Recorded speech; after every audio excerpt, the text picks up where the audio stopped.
Ngayong araw guys ay ipapakita ko sa inyo kung paano mag-load sa GSAT gamit ang ating GCash. At wala nang intro guys, simulan na natin agad. First step ay pupunta tayo sa ating GCash app at ating buksan.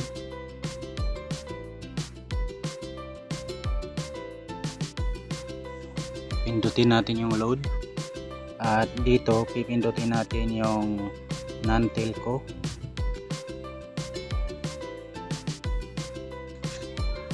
At pagkatapos ilagay natin yung ating active mobile number para doon isend sa ating GCash yung PIN.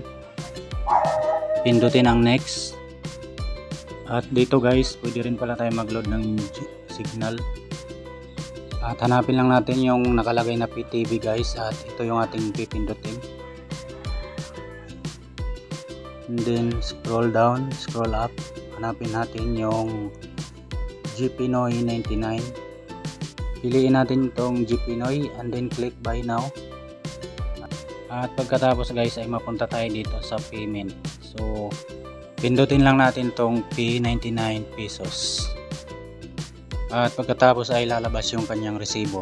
So antayin na lang natin guys yung message ni GCash sa ating nilagay nga mobile number.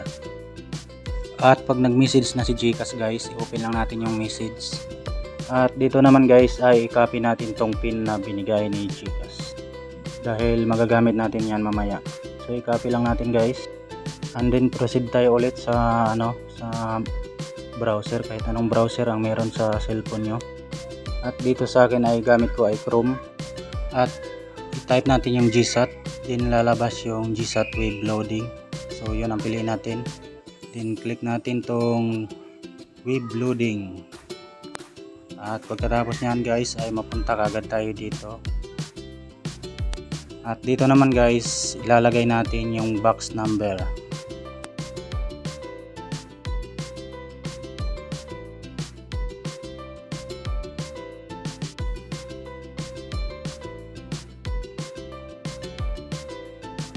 At dito naman ilagay natin yung kinapi natin kanina na pin na binigay sa atin ng GCash. So paste lang natin guys, then pagkatapos click submit.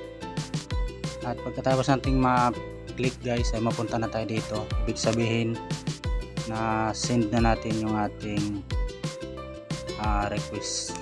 So antayin na lang natin na pumasok yung load doon sa mismong box natin. At kung gusto nyo makita guys yung inyong subscription, pwede nyo i-type itong GPinoy subscription and click web loading, then mapunta tayo dito sa GPinoy check subscription. So type natin tong kanyang captcha at saka type na rin natin yung box number.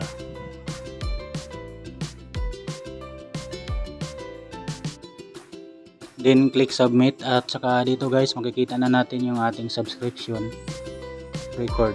So makita natin kung kailan siya naludan at saka kailan siya mag-expire. So ayan, nakalagay na dito. So yun lang guys, kung nakatulong itong video na ito sa inyo, don't forget to like and subscribe. Maraming salamat.